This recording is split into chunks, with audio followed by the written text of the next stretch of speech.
Friends, మన దేశంలో కొద్ది రోజులుగా దేశవ్యాప్తంగా యూత్లో మంచి పేరు తెచ్చుకున్న నేత ఆమ్ ఆద్మీ పార్టీ రాజ్యసభ సభ్యుడు రాఘవ్ చద్దా దేశంలోని కీలక సమస్యలను ఆయన రాజ్యసభలో లేవనెత్తుతున్నారు.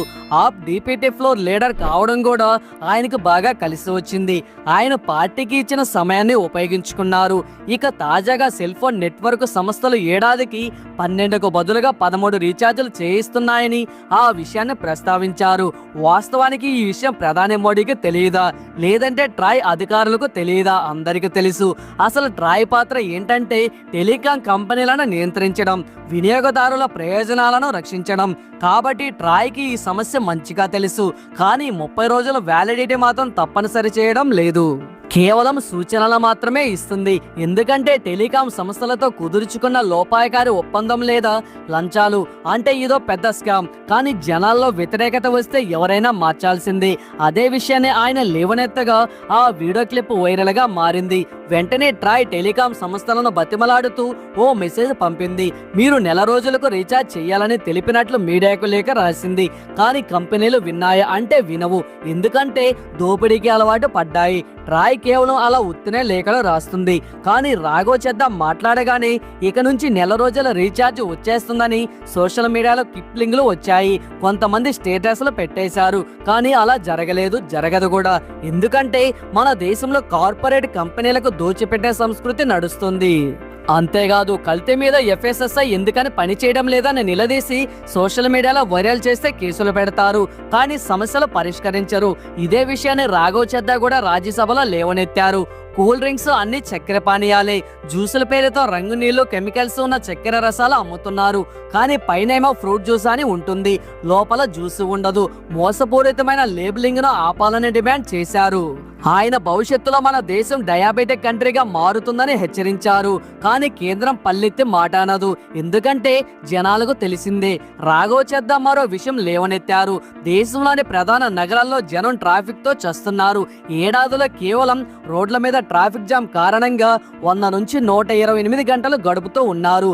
అంటే కనీసం ఏడాదిలో అటు ఇటుగా వారం రోజుల జీవితం రోడ్డు మీద పొగ మధ్యలో గడిచిపోతుందన్నమాట. అయినా సరే కేంద్రం స్పందించదు. యుద్ధం కారణంగా పెట్టుబడిదారులు నష్టపోతున్నారు. మ్యూచువల్ ఫండ్స్ లో పెట్టిన వారు సైతం నష్టపోతున్నారు. వారి కొంత ఉపశమనం కలిగించే చర్యలు తీసుకోవాలని రాఘవ్ చద్దా కోరారు.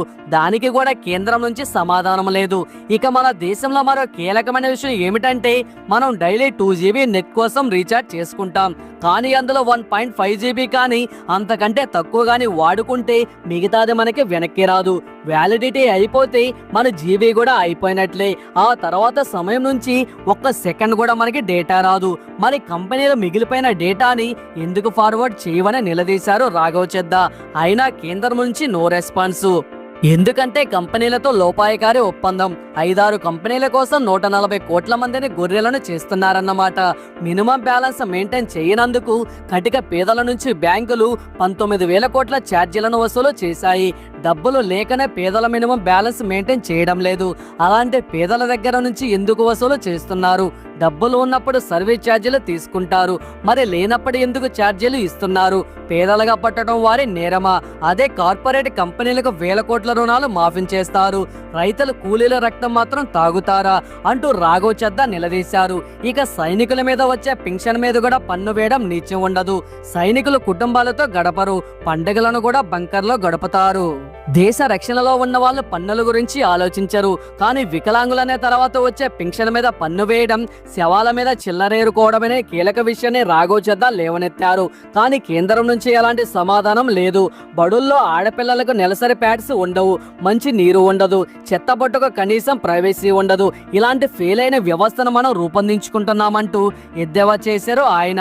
ఇలా వరుసగా ప్రతి ఒక్క రోజు ఏదో ఒక విషయాన్ని ఆయన ప్రస్తావించారు. ఎన్ఆర్ఐ ఇన్వెస్ట్మెంట్స్, కాపులైటే రిటర్న్స్ దగ్గర నుంచి ప్రజలకు అవసరమైన కీలక విషయాలను రాజ్యసభలో ప్రస్తావించుకొచ్చారు. అయితే ఆయన మీద విమర్శలు కూడా ఉన్నాయి. ఇలా సోషల్ మీడియాలో పాపులారిటీ కోసం ఒక టీంని పెట్టుకుని వాటిని ప్రచారం చేసుకుంటారు అంటూ రాఘవ్ చద్దా అంటారు.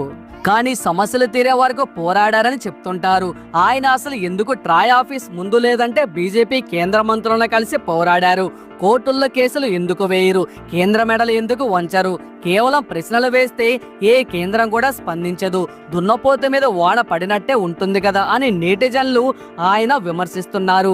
కెరీర్ బిల్డ్ చేసుకుంటున్నారు. ఆయన సమస్యలు ప్రస్తావించడం మంచిదే, కానీ కేంద్రం ఒక్కటంటే ఒక్కటి కూడా ఆయన లేవనెత్తిన ఈ విషయంపై చర్యలు తీసుకోలేరు. చక్కెర రసాలు, రీఛార్జ్, కల్తీ ఫుడ్ సహా దేన్ని కూడా పట్టించుకోలేదు. మరి ఆయన మాట్లాడే ఉపయోగం ఏంటి? కేవలం పాపులారిటీ కోసం గొప్ప లీడర్ కావాలనుకుంటున్నారా? ఆయన పార్టీ ఒక సమస్య మీద పోరాడుతుంటే ఈయన ఇలాంటి చిన్న విషయాల మీద మాట్లాడి ఆ వీడియోలను తన సోషల్ మీడియా అకౌంట్స్ లో పెట్టుకున్నారనే విమర్శలు వస్తున్నాయి. కానీ అసలు ఇప్పటి వరకు ఇలా మాట్లాడిన వాడే లేడు అనేది కూడా నెటిజన్ల ప్రశ్న. ఇలా ప్రతిరోజు ఆసక్తికరమైన విషయాల మీద రాజ్యసభలో కేంద్రాన్ని నిలదీస్తున్న రాఘవ్ చద్దాకు ఇప్పుడు ఆమ్ ఆద్మీ పార్టీ షాక్ ఇచ్చింది. అదేమిటంటే వెంటనే ఆయనను రాజ్యసభ డిప్యూటీ ఫ్లోర్ లీడర్ పదవి నుంచి తప్పించేసింది. ఆయనకు మా పార్టీ తరపున సమయం కేటాయించవద్దని రాజ్యసభ సెక్రటరీకి లేఖ రాసింది. దీంతో ఆయన షాక్ అయ్యారు. అసలు నేను చేసిన నేరమేంటి?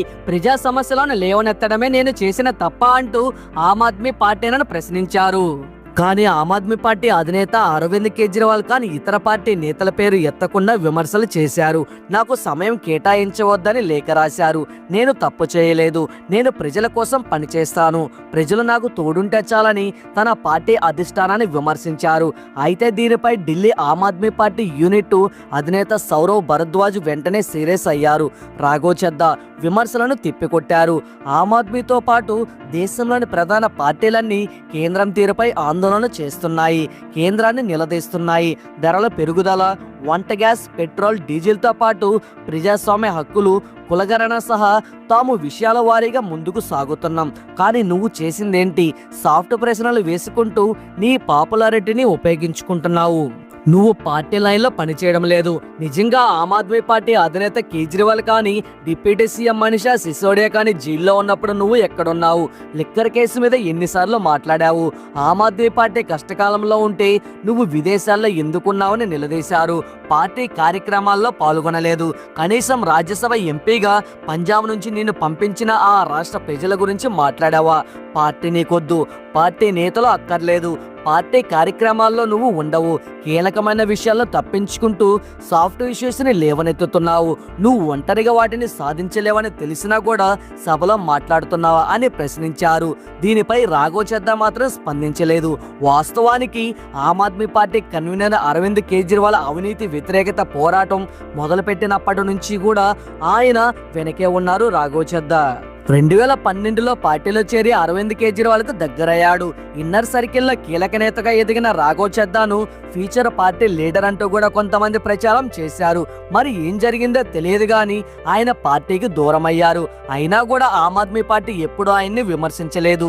సరిగ్గా ఆయన దేశవ్యాప్తంగా వైరల్ వ్యక్తిగా మారిన క్రమంలో ఆమ్ ఆద్మీ పార్టీ ఆయన్ను రాజ్యసభ డిప్యూటీ ఫ్లోర్ లీడర్గా తప్పించడమే కాదు, ఆయనకు సమయం కేటాయించవద్దని రాజ్యసభ సెక్రటరీకి లేఖ రాశారు. వాస్తవానికి సీఏ పూర్తి చేసిన రాఘవ్ చద్దా పార్టీ మేనిఫెస్టో నుంచి ఢిల్లీ బడ్జెట్ తయారీ వరకు అరవింద్ కేజ్రీవాల్ వెంటే ఉన్నారు. ఒక్కసారి ఎమ్మెల్యేగా గెలిచారు. 2019 లోక్సభ ఎన్నికల్లో దక్షిణ ఢిల్లీ నుంచి ఓడిపోయారు. ఆ తర్వాత అరవింద్ కేజ్రీవాల్ 2022లో పంజాబ్ నుంచి రాజ్యసభకు పంపించారు. అంతవరకు బాగానే ఉంది. కానీ ఎప్పుడైతే లిక్కర్ స్కామ్ బయటికి వచ్చిందో ఆయన దూరంగా ఉన్నాడు. ఇటు పార్టీ కూడా ఆయనను ఇతర రాష్ట్రాల్లో ప్రచారానికి ఉపయోగించుకోలేదు. చివరకు వైరల్ ఎంపీని సైడ్ చేశారు. అయితే ఇప్పుడు కేజ్రీవాల్ ఈ కుర్ర ఎంపీని చూసి ఆశ్చర్యపడుతున్నాడు. అందుకే తొలగించారు. అతను ఎదిగిపోతున్నాడనే కారణంతోనే తీసేశారని వాదన తెస్తున్నా కూడా అది శుద్ధ అబద్ధం. ఎందుకంటే కేజ్రీవాల్ కారణంగానే ఆయన ఎమ్మెల్యేగా గెలిచారు. ఓడిపోయి నేతలను రాజ్యసభకు పంపారు. అంతేగాని రాజ్యసభలో 4 ప్రసంగాలు చేస్తే నేతల కాలేరనేది వాస్తవం. ఎందుకు ఆమ్ ఆద్మీ పార్టీతో విభేదాలు వచ్చాయనేది మరికొద్ది రోజుల్లో తేలనుంది. ఆమ్ ఆద్మీ పార్టీలో ఉంటారా, పార్టీతో ప్యాచప్ చేసుకుంటారా లేదా బీజేపీలోకి వెళ్తారా అనేది ఇప్పుడు చర్చాంశంగా మారింది. అయితే ఈ లోపే ఆయన అనూహ్యంగా స్పందించారు. ఆమ్ ఆద్మీ పార్టీ తీసుకున్న చర్యలపై రాఘవ్ చద్దా సోషల్ మీడియా వేదికగా స్పందించారు. నిశ్శబ్దంగా ఉన్నానే కానీ ఓడిపో సరిపోలేదు అంటూ వీడియో సందేశాన్ని విడుదల చేశారు. ఈ వీడియోలో ఆయన ఆమ్ ఆద్మీ పార్టీ నాయకత్వంపై సూటి ప్రశ్నలు గుప్పించారు. పార్లమెంట్లో నాకు మాట్లాడే అవకాశం వచ్చినప్పుడల్లా ప్రజా సమస్యలనే ప్రస్తావించాను. సాధారణంగా ఎవరు మాట్లాడని అంశాలను నేను లేవనెత్తుతూ ఉండొచ్చు, కానీ ప్రజా సమస్యలను లేవనెత్తడం నేరమా? నేను ఏదైనా తప్పు చేశానా అని ప్రశ్నించారు. తన గొంతును సభలో వినిపించకుండా చేసేందుకు పార్టీ ప్రయత్నిస్తుందని ఆయన ఆవేదన వ్యక్తం చేశారు. కానీ తను ఎప్పటికీ ఆమ్ ఆద్మీ పార్టీ పక్షాన నిలబడతానని, తన పట్ల శాస్త్రాంగత పరిమితులు విధించిన ప్రజల కోసం మాట్లాడడంలో వెనకాడను అని స్పష్టం చేశారు. రాఘవ్ చద్దా ప్రస్తుతమైన వయసు కేవలం 37 ఏళ్లు మాత్రమే. చిన్న వయసులోనే ఎమ్మెల్యే అయ్యారు. కేజ్రీవాల్ కు కూడా మరింత దగ్గరయ్యారు. కానీ ఎందుకో చెడింది. ఎందుకనేది ఎవరికీ తెలియదు. మరికొన్ని రోజుల్లో తెలిసే ఛాన్స్ ఉంది. ఇక బాలీవుడ్ హీరోయిన్ పరిణితి చోప్రాను ఆయన పెళ్లి చేసుకున్నాడు. వీళ్ళిద్దరూ లండన్ స్కూల్లో చదువుకునేటప్పుడు స్నేహితులు. పరిణితి మాన్స్టర్ బిజినెస్ స్కూల్లో చదివేటప్పుడు Raghav London school of economics లో సర్టిఫికేషన్ కోర్సు చేశారు. కానీ అప్పుడు ప్రేమలో పడలేదు. కానీ స్నేహం మాత్రం ఉంది. చంకీలా సినిమా షూటింగ్ సమయంలో ఆయన ఆమె కోసం పంజాబ్ వెళ్ళాడు. అక్కడ షూటింగ్ చూస్తూ 2 రోజులు గడిపారు. పార్టీలు చేసుకున్నారు. ఆ టైంలోనే ఇద్దరు ప్రేమలో పడ్డారు. రహస్యంగా ప్రేమించుకున్నా కూడా ఎంపీ సంజీవ్ అరోరీ వారి ప్రేమను లీక్ చేసేశాడు. ఆ తర్వాత ఇద్దరు పెళ్లి చేసుకున్నారు. ఇక పరిణితి చోప్రా అలాగే ప్రియాంక చోప్రాలు దగ్గర బంధువులు, అంటే వరుసగా అక్కా చెల్లెళ్ళు. మరి రాఘవ్ చద్దాకి బ్రైట్ ఫ్యూచర్ ఉండాలని కోరుకుందా? అలాగే మీ అభిప్రాయాన్ని కూడా కామెంట్ ద్వారా తెలియజేయండి. సో ఇది ఫ్రెండ్స్ ఇవాల్టి వీడియో. చూశారు కదా, ఈ వీడియో మీకు నచ్చినట్లయితే లైక్ చేయండి, షేర్ చేయండి, అలాగే కామెంట్ కూడా చేయండి. మన ఛానల్ ఫస్ట్ టైం చూస్తున్నట్లయితే ఈ ఛానల్ కు ఇప్పుడే సబ్స్క్రైబ్ చేసుకొని పక్కనే ఉన్నటువంటి బెల్ ఐకాన్ క్లిక్ చేసి యాక్టివేషన్ చేసుకోండి. నెక్స్ట్ వీడియోలో మళ్ళీ కలుసుకుందాం. జై హింద్ అండ్ జై భారత్.